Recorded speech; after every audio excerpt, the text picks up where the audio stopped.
এই ভিডিওতে দেখাবো কিভাবে ইনশটে বাংলা ফন্ট অ্যাড করে ব্যবহার করব। এবারে আমি এখানে টেক্সট অ্যাড করব, এই জন্য নিচে টেক্সট অপশন দেওয়া আছে, টেক্সট অপশনে ট্যাপ করে দিব। দেন এখান থেকে অ্যাড টেক্সটে ট্যাপ করে দিব। তো এবার এখান থেকে কিছু একটা আমি লিখে দেব, যেমন আমি লিখে দিলাম মাস্টার টেকনোলজি। তো এখানে আপনি অবশ্যই দেখতে পাচ্ছেন যে মাস্টার টেকনোলজি যে লেখাটা আছে বাংলায়, এই লেখাটা কিন্তু ইনশটের ডিফল্ট ফন্টে আছে। তো এখন এটাতে আমি স্টাইলিশ একটা ফন্ট অ্যাড করব।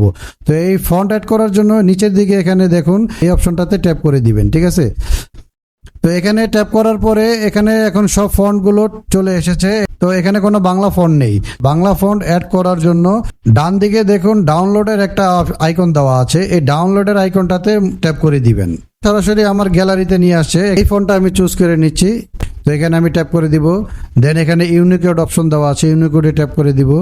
এবার এখান থেকে আমি ফন্টটি সিলেক্ট করে নিব। এবার এখানে দেখুন আমার ফন্টটি কিন্তু চলে এসেছে।